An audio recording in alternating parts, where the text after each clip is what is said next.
인사하겠습니다. 주님의 이름으로 사랑합니다.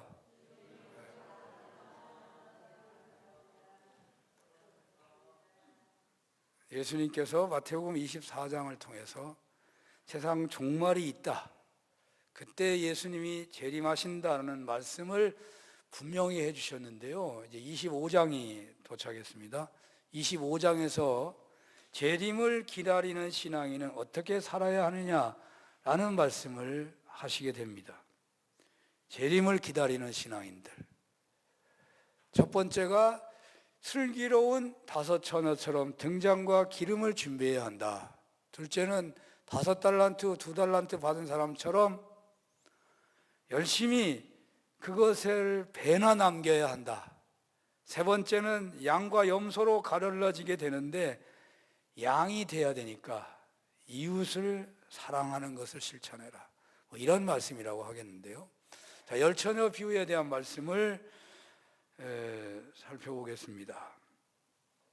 먼저 이 종말 재림의 때를 어떻게 살아야 하느냐라고 할 때 언급해야 할 것이 아마 세계관이라고 생각합니다. 무슨 말씀이냐면, 하나님께서는 반드시 세상에 종말이 있다고 선포하셨고 주님의 재림을 통해서 세상을 심판하신다고 하셨습니다. 그런데 오늘날 세상에 영향력 있는 세계관은요, 윤회설과 운명과 우연이라는 것이라고 볼 수 있어요. 믿는 사람도 점치러도 가고요, 또 믿는 사람도 죄를 많이 짓잖아요. 그러면 불교로 가요. 왜냐하면 다시 태어난다니까. 기회가 또 있잖아요. 다시 태어나가지고 내가 한번 다시 잘 살아봐야지. 그래서 불교로 가는 거죠. 윤회설이 어마어마한 영향력이 있는 것입니다. 우리가 기독교의 교리에 따라서 한 번의 심판으로 세상 역사가 끝난다고 하지만 윤회설은 계속 기회가 주어지는 것이고, 그래서들 세상이 악할수록요 윤회 사상이 힘을 받기 시작하는 겁니다. 서구 유럽에 기독교가 아니라 이 불교의 세력들이 많아지고 있다 그래요. 다시 살아난다는데 다시 다른 것으로 태어나가지고 기회가 있다는데,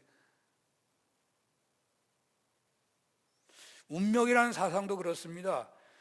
사람이 살아가는 모든 것을 운명이고 팔자라고 말하잖아요. 어떻게 저렇게 폭탄이 터지는데 다 죽는데 자기 몸에다가 폭탄을 뒤집어 쓰고서 거기 불 속에 들어가 죽을 수가 있냐 말이에요. 사람들 많은 데서. 운명이라고 보는 거예요. 하나님 뜻이라고. 자기들이 믿는 신의.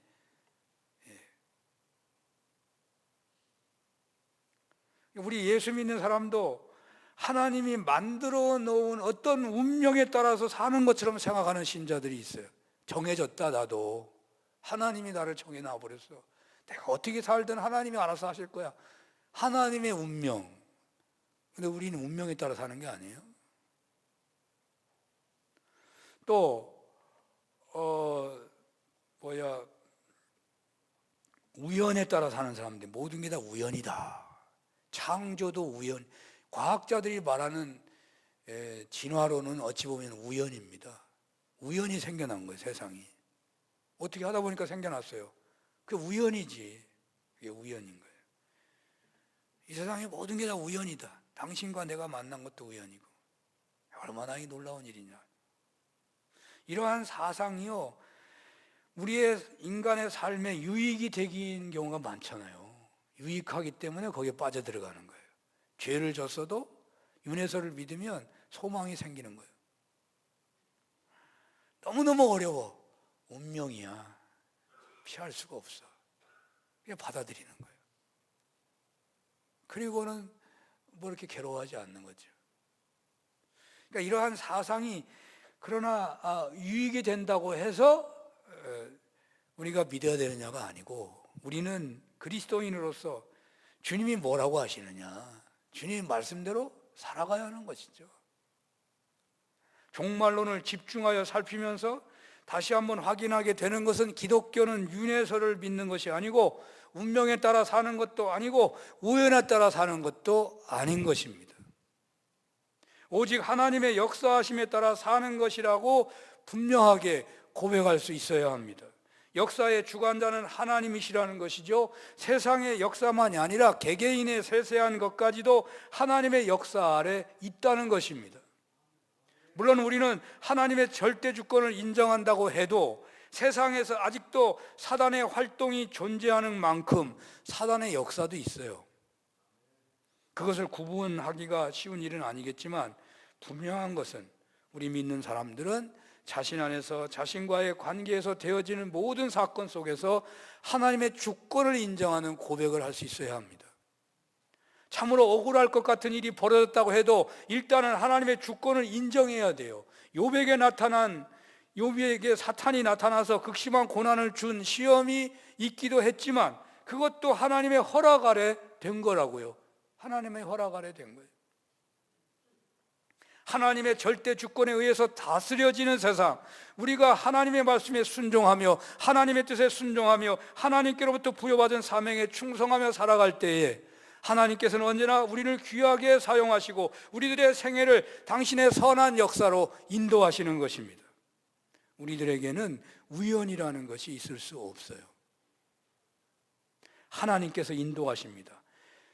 특별한 경우에는 하나님이 허락하여서 사단이 우리를 시험하기는 경우도 있을 수 있죠. 극히 특별한 경우예요. 거의 없어요. 우리가 죄 가운데 있을 때 사단의 종로를 타는 경우가 있어서 사단이 역사에 노란하고 사단이 우리 움직이처럼 생각할 수 있겠지만 그건 사단에게 그런 고난이 다 있어가 아니고 우리가 죄를 지면 그렇다는 거예요. 우리가 죄를 지면. 하나님을 믿는 우리들의 대부분의 삶은 하나님의 장중에서 되어지는 것입니다.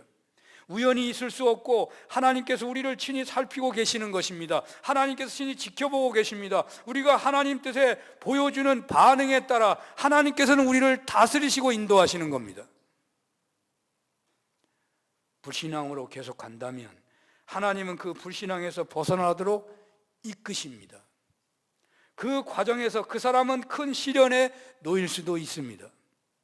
우리가 맡겨진 사명을 감당하지 않는다면 하나님께서는 우리에게서 기쁨을 빼앗아 가실 수도 있고요, 여러 가지 방법으로 사명을 감당하며 살도록 연단하시기도 하시는 겁니다. 하나님을 떠나서 하나님과 상관없이 우리에게 일어날 수 있는 일은 없습니다. 마귀가 중간에 끼더라도 하나님의 허락하에 있는 거예요. 하나님은 우리의 모든 것을 아십니다. 우리의 머리털 하나 모두 하나하나 세신 바가 되었다는 것이 사실일진데 우리가 어떤 처지 어떤 상황에 있든 하나님의 이해와 배려 안에 있음을 기억해야 합니다. 주님은 우리가 우리 자신을 아는 것보다 더 잘 알고 계신다고요. 히브리서 4장 13절에 이런 말씀이 있습니다. 오직 만물이 우리의 결산을 받으실 이의 눈앞에 벌거벗은 것 같이 드러난다.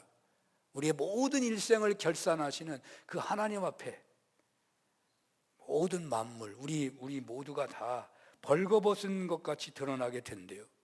그러므로 주님을 두려워하며 살아야 할 뿐만 아니라 하나님의 이로와 지식 가운데서 인도하심 아래서 살아가야 하는 것입니다.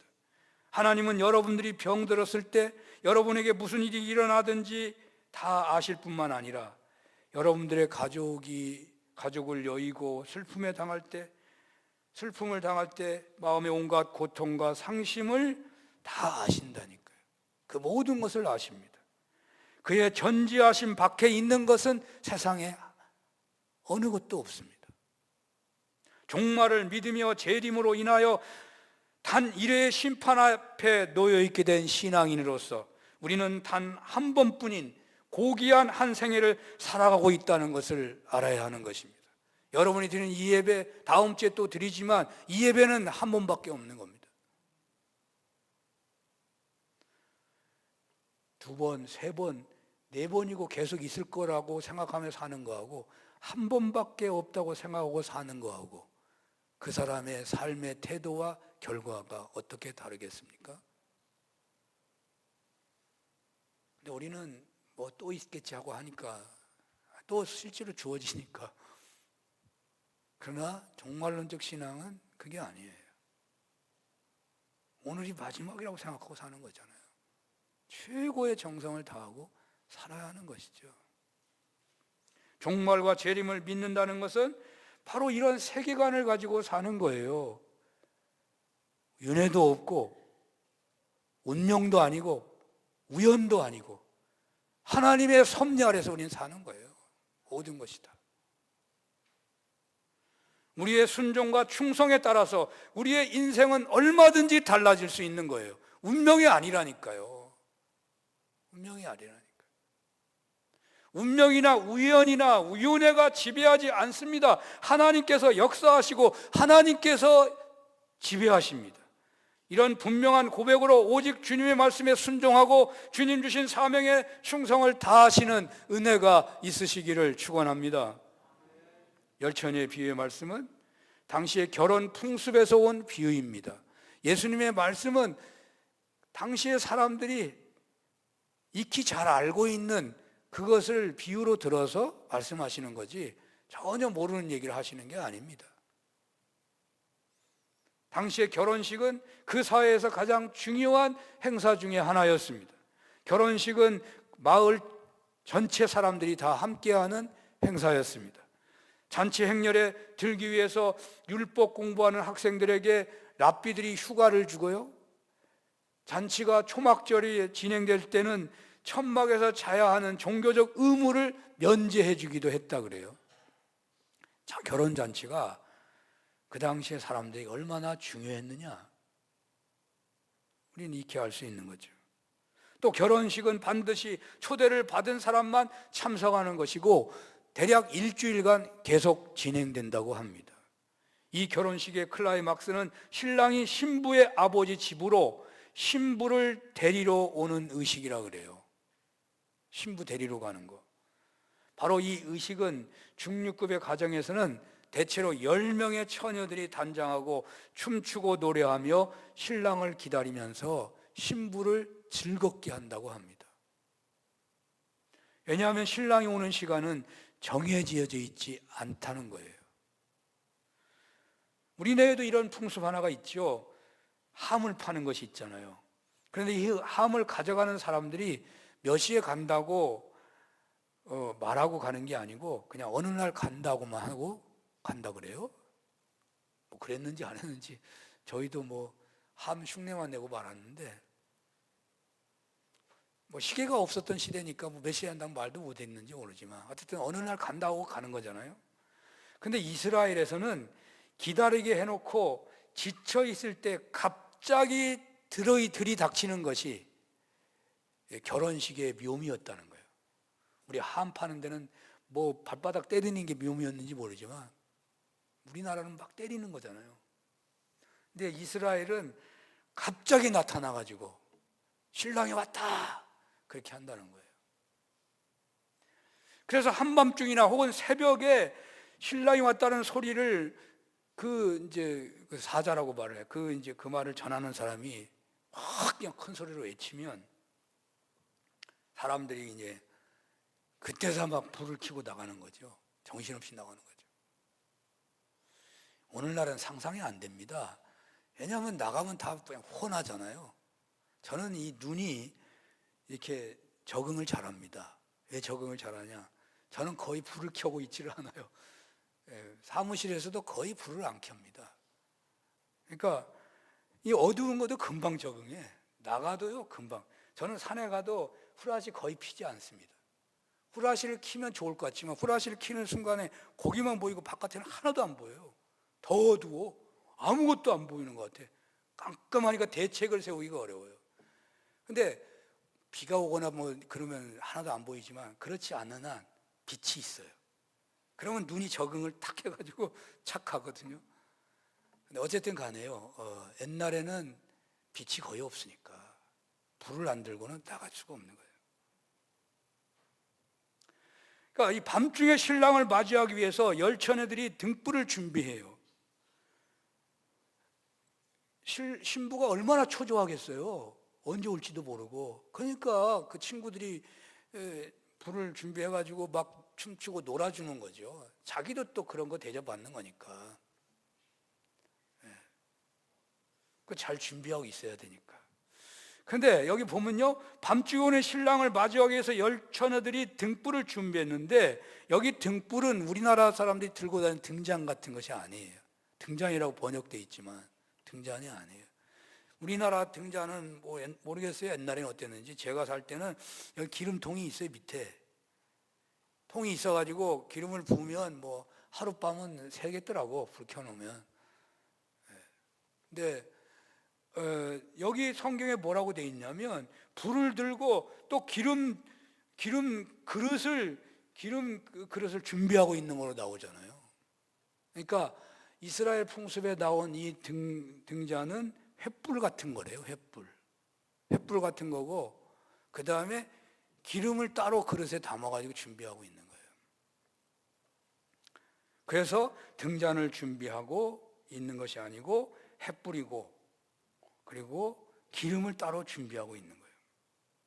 그래서 본문에서도 슬기 있는 자들은 그릇에 기름을 담아가지고 갖다 했고, 미련한 자는 횃불만 당장 자기 거기 올 때까지만 이 횃불에다가 기름을 부어가지고 불 켜고 와가지고 있는 거예요. 금방 올 거라고 생각하고. 근데 이놈의 횃불은요, 불을 크고 켜고도 작고도 할 수 없어. 그냥 계속 타기만 하니까 시간만 되면 금방 다 타버리는 거죠. 사실 등잔은 좀 줄이면 늦게 타잖아요. 이렇게 줄이고 키우고 막 하는 거니까.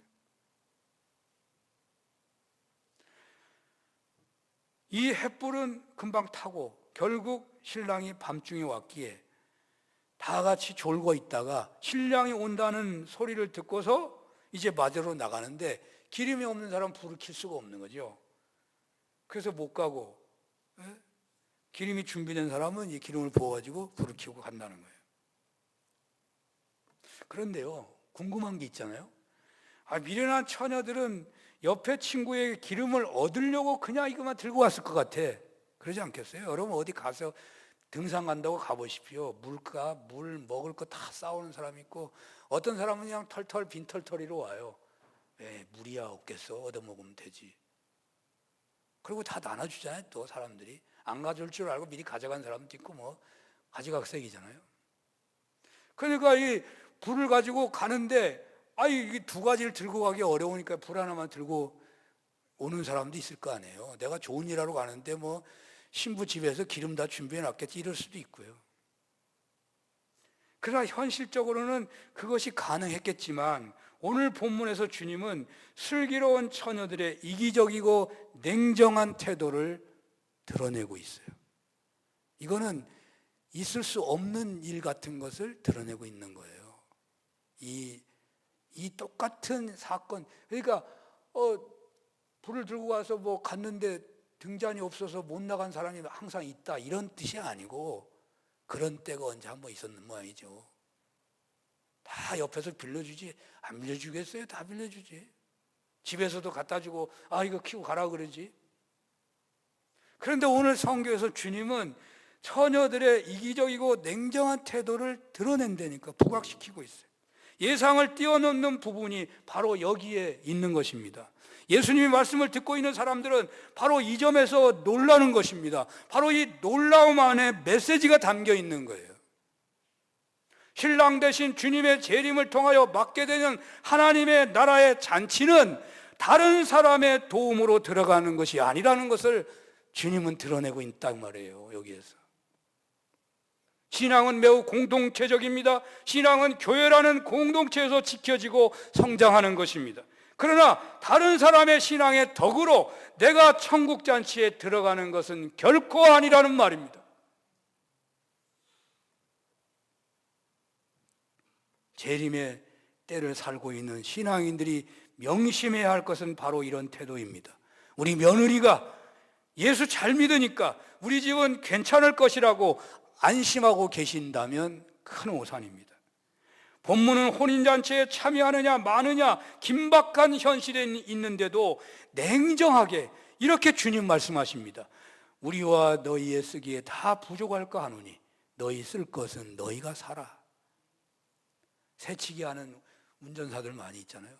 근데 뒤에서 막 빵빵 대니까 불쌍해서라도 그냥 열어줘요. 그래서 끼어 들어와요. 천국에 갈 때는 그렇게 안 된다 이 말이에요. 끼어들 수 없어.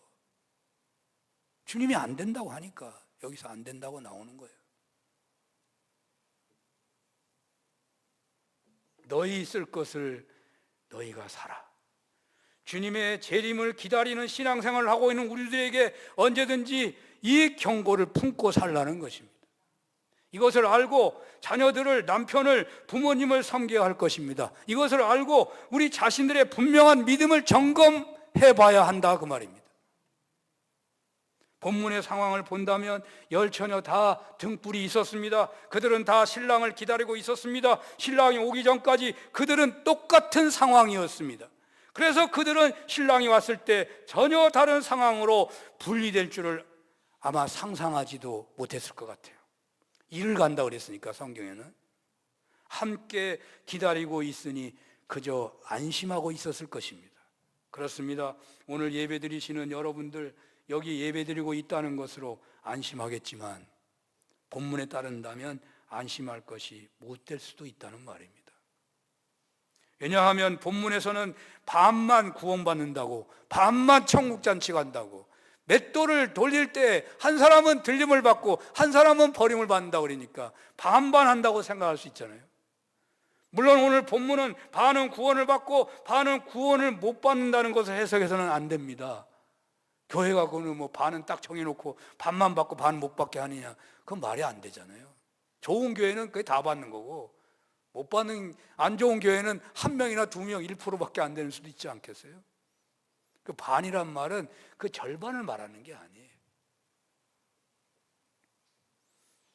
기름이 준비된 처녀는 천국잔치에 들어갔고 기름이 준비되지 않은 처녀들은 천국잔치에 들어가지 못했다고 말하고 있을 뿐입니다. 함께 기다리고 있다는 것이 모든 준비의 완성이 아니었습니다. 함께 예배드리고 있다는 것이, 함께 봉사하고 있다는 것이 구원의 도상에 있다는 최종 사인이 아니라는 말입니다.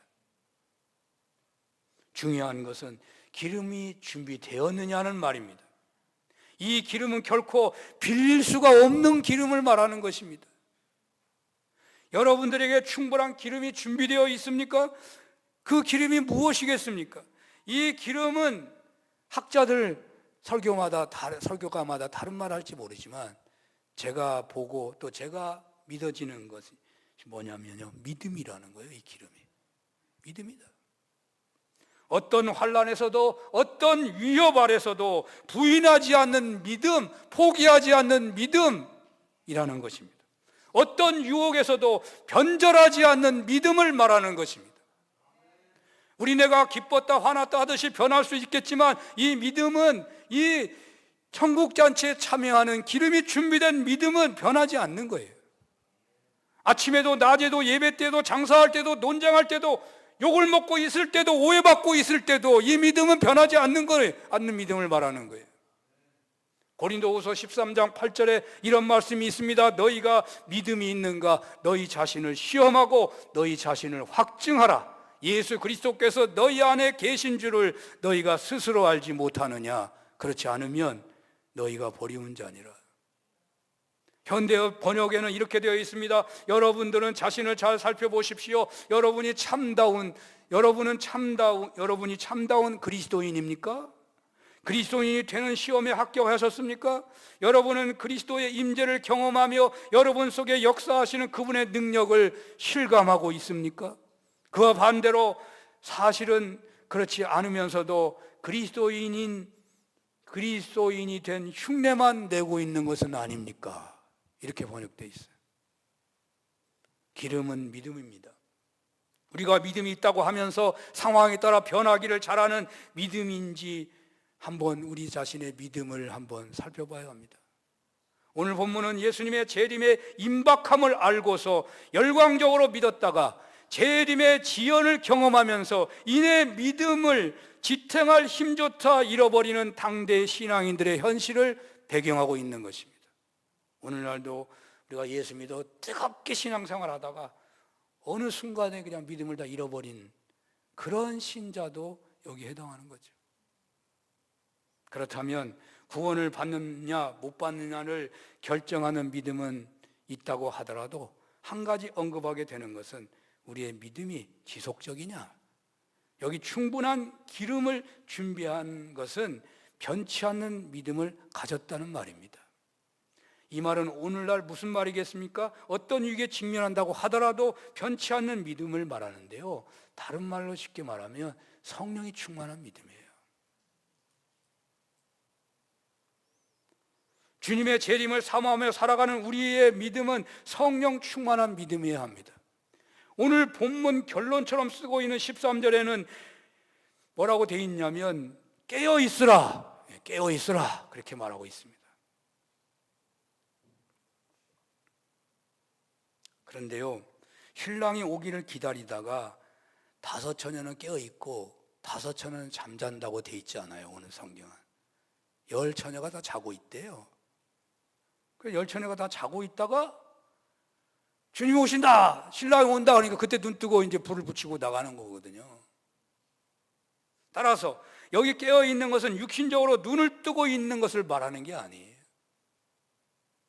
뭐 그냥 주님이 오신다니까 밥도 안 먹고 24시간 기도만 해야 된다고 한다면 잘못된 거예요. 한순간도 깨면 자면 안 되니까 계속 철야만 기도하고 그날 온다니까 다 철야하고 있더라고. 그 말 아니에요. 여기 깨어 있으라는 말은 충분한 기름을 준비하고 있으라는 말이에요. 종말과 재림을 기다리는 신앙인들의 최선의 준비는 충분한 기름입니다. 성령 충만한 믿음이란 말이죠. 성령 충만이 말세를 살아가는 신앙인의 최고의 덕목이라고 생각됩니다. 성령 충만은 열광주의로 생각하지 마십시오. 물론 뜨거움이 있겠지만 열광주의가 성령 충만 아니에요. 성령 충만은 오늘 본문에 따른다면요, 변함없는 믿음의 다른 표현이 성령 충만이요. 믿음이 안 변하는 게 성령 충만이요. 성령 충만은 어떤 난관에서도 변하지 않는 믿음으로 살아가는 신앙인의 모습입니다. 성령 충만을 사모하시기를 바랍니다. 성령 충만을 소원하시기를 바랍니다. 성령 충만을 위해서 할 수 있는 일이 있다면 다 하시기를 바랍니다. 높은 산을 올라갈 때 가볍게 올라가는 기분이 얼마나 좋은지 아시나요? 체험해 보지 않은 사람은 몰라요. 여러분, 고속도로가 막혔어요. 근데 어떻게 기분 좋게 내 차에 6사람이 타고 있네? 엄청 막혀 있는데 그 전용 차로로 신나게 달리는 거예요. 그 기분도요 쏠쏠해요. 얼마나 좋은지. 다들 못 가고 있는데. 어려운 환난 속에서도 기뻐하며 감사하며 살아가는 사람은요, 그 자신이 감동을 느껴요. 사실은요, 힘들고 어려운데도요 그게 하나도 두렵지가 않아. 성령이 충만한 믿음을 갖고 있으면요, 그게 두려운 게 아니야. 기대가 돼. 막 무슨 일이 일어날 것 같아. 막 눈이 어마어마하게 왔어요. 아무도 교회에 못 올 것 같아. 그런데 눈을 치고 와서 교회 종을 치고 새벽 기도를 하는 거예요. 아무도 없어. 그런데 그때 기도하는 그 사람은요, 보통 감동이 있는 게 아니에요. 꾸준히 운동한 사람은 어떤 험준한 산을 오르더라도요, 산을 오르는 기쁨이 대단합니다. 다들 힘들어하는데 힘이 사실 안 들어요. 운동을 많이 한 사람은 가볍게 올라갑니다. 얼마나 편안하고 좋은지 몰라요. 땀이 나면 더 좋아. 막 에너지가 막 생기는 것 같아. 그냥 뭐 촉촉촉촉 올라가는 거죠. 성령 충만을 위하여 꾸준히 기도하고 찬양하고 순종하고 충성한다면 살다가 창졸간에 겪는 환난 속에서도 기뻐하며 감사하며 승리하는 감격을 경험하게 되는 것입니다. 또한 슬기로운 5처녀처럼 천국잔치의 자리에도 넉넉하게 함께하게 되는 거예요. 성령 충만한 믿음만 있으면 주님이 언제 오실까 걱정할 필요도 없어요. 뭐 그거 대비할 필요도 없어요. 그 자체가 대비예요. 이런 은혜가 있으시기를 축원합니다. 마지막으로 한 가지 본문에서 얻는 은혜입니다. 종말과 재림으로 맞게 되는 최후의 심판은 마지막에 한 번 일어나는 일이지만 그때는 아무도 할 수 없는 것이고 기름을 충분히 준비한 처녀만이 천국잔치에 들어갔습니다. 그래서 우리의 믿음은 언제나 준비되어 있어야 하고 충만해 있어야 한다고 생각했습니다.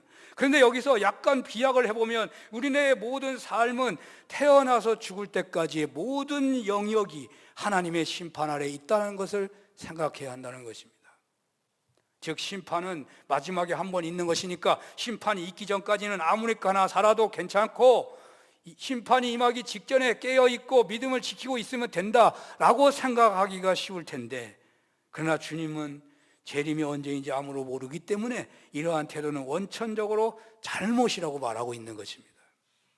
하지만 현실적으로 저를 비롯한 대부분의 신앙인들이 아직 주님이 오시지 않으니까 괜찮다고 할 것 같습니다. 법이 있지만 실제로 적용이 되지 않는 법이 있는 것처럼 언제인지 아무도 모르기 때문에 항상 대비하고 있어야 함에도 불구하고 아직은 아니라는 반복적인 경험으로 인하여 마지막 그 심판 때만 잘 믿으면 되겠다라고 생각하는 신자들이 있다는 거예요.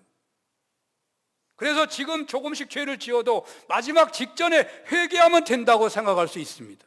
지금은 주님이 맡겨주신 사명을 멀리해도 은퇴할 때쯤에 내가 열심히 하면 된다고 생각할 것입니다. 지금은 내가 잘 안 되지만 때가 되면 잘 믿을 것이라고 생각하기도 할 것입니다.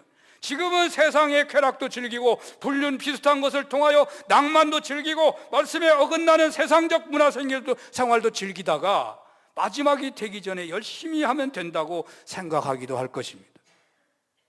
지금까지 이렇게 생각해 왔고 또 그렇게 살았는데 아무 일도 없었고 그래서 종종 회개하면서 안심하며 살아가고 있는지도 모릅니다. 그런데 오늘 본문이 주는 감동은 하나님께서는 죄 지은 자들이 마음 놓고 피해갈 수 있는 그런 허술한 법망을 가지고 있는 분이 아니라는 거예요. 하나님은 그렇게 불공평한 하나님이 아니시라는 거예요. 주님은 언제나 신랑 되신 주님을 맞이할 수 있도록 충분한 기름을 준비하라고 하셨습니다. 그리고 바로 심판이 있을 것이라고 하시며 믿는 척하다가 나중에 심판이 있을 것이라고 생각하여 그때 가서 준비해야지 했던 미련한 처녀들은 천국잔치에 들어가지 못했다는 것입니다. 그렇습니다. 처음부터 끝까지 준비된 사람만이 천국잔치에 들어간 것입니다. 하나님께서는 마지막에 최종 심판을 하시지만 우리네의 삶 전체를 심판하시는 분이시란 말이에요. 죄를 짓고도 회개하면 하나님의 심판은 면할 수 있겠죠. 하지만 범죄는요, 그 죄는 그 자체가 그 사람에게 심판입니다. 가령 무슨 담배가 죄가 아니지만 담배를 폈다든지 무슨 마약이나 불법을 범한다고 해보십시오. 회개하면 다 용서를 받겠죠. 용서는 받지만요, 그 마약이나 불법이나 그 안 좋은 것을 한 그것은, 그 해악은 그 사람이 짊어져야 한단 말이에요. 여러분, 마약 얼마나 좋아요? 얼마나 황홀한 거예요? 근데 그러면 그때만 딱 지나고 좋으면 얼마나 좋겠어요? 절대 안 좋아요. 또 안 하면 견딜 수가 없어요. 안 할 때보다 훨씬 안 좋아요. 그러나 모든 죄가 그런 성향을 가지고 있다는 걸 알아야 돼요. 자기가 속고 있는 것이죠, 어찌 보면. 하도 죄인들이 많으니까 그런 줄 착각하고 있는 것이죠. 불륜과 비슷한 낭만을 즐긴다고 해보십시오. 그것이 즐겁고 좋은 것만 있겠습니까? 그는 그 순간에 정상적인 삶에서 얻는 희락과 기쁨을 빼앗기고 있는 것이에요. 다시 회복이 돼도요, 그 은혜를 누리기 어려운 겁니다. 안 되는 거예요. 될 것 같지만 죄 지은 만큼 그에게 심판이 와 있는 겁니다. 남의 물건을 훔치고 마구 유용부로 탕진하면서 기뻐하고 있습니까? 그 영혼은 탄식하며 눈물을 흘리고 있을 것이고, 회개하면 마지막 심판은 모면된다고 하더라도 그는 한동안 정상적인 삶을 살기가 어려울 것입니다.